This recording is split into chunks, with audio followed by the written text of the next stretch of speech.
Hati-hati. Sorban ini hati-hati. Kalau kita sujud pakai sorban. Allahu Akbar. Ini di depan kita nih. Sorban. Sujud di atas sorban. Tidak sah. Ini Piki kemari. Sujud begini.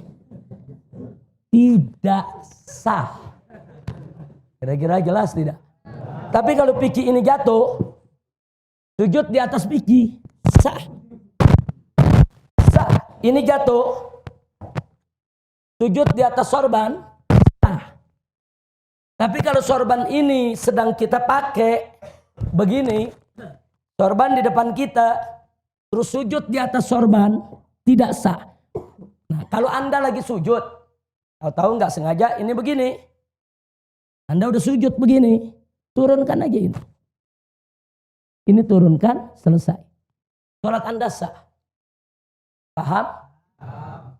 Jadi jangan mentang-mentang pakai sorban. Ada yang sujud kadang-kadang di atas sorban. Tidak sah. Sebab kalau Anda sujud di atas sorban.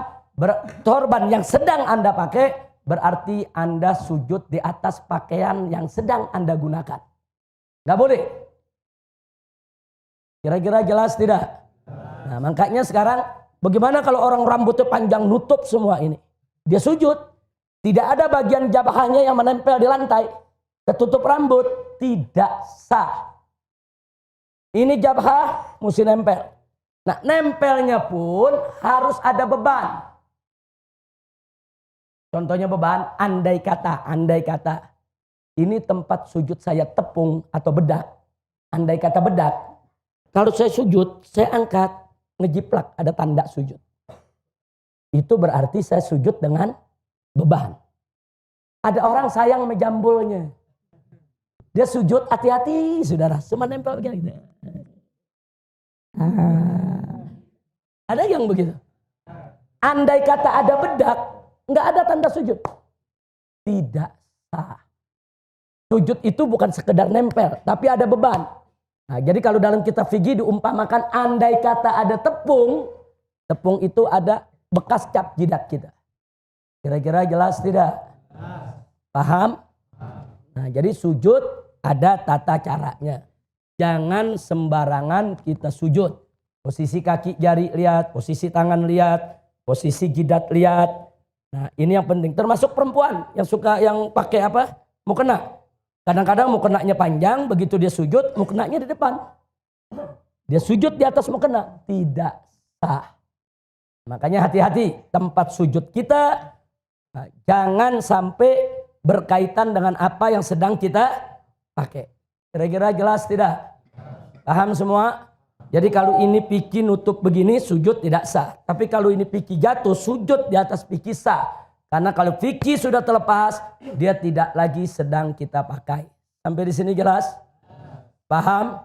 Baik. Berikutnya. Nah, begitu kita bangun dari sujud, perhatikan kaki kita. Bangun dari sujud. Allahu Akbar. Pantat kiri kita duduk di atas kaki kiri. Kanan kita, jari jemarinya ini menghadap ke kiblat. Perhatikan, ini belakang begini. Ini namanya duduk apa nih? Ini namanya duduk apa? Iftirash. Ini duduk iftirash. Jadi tidak begini duduknya.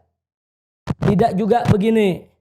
Kecuali bagi yang berhalangan, yang sakit, yang badannya kegemukan, yang ada asam uratnya, dia nggak bisa duduk dengan sempurna, itu lain masalah. Tapi kalau kita lagi sehat walafiat, duduk yang sempurna, duduk di atas betis kiri nih, ini telapak kaki kiri nih, ini pantat kita duduk di kaki kiri nih. Nah, beban kita ada di kiri, kaki kanan. Nah, kita lihat ini seperti ini. Jari jemari, perhatikan. Begitu kita duduk, jari jemari kita tidak megang dengkul, enggak. Jari jemari kita di atas paha, bukan megang dengkul. Di atas paha, jangan dibuka lebar. Jangan dibuka lebar, tidak mesti terlalu rapat, biasa saja. Jari jemari kita menghadap kiblat. Tanah kiblat, semua menghadap kiblat, kita punya jari.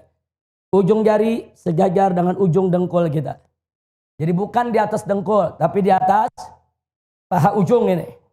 Seperti ini. Nah, jadi ini kaki kita seperti ini, belakangnya, depannya seperti ini. Sampai di sini jelas tidak? Kemudian kita sujud sama seperti itu. Nah, setelah sujud kita akan berdiri.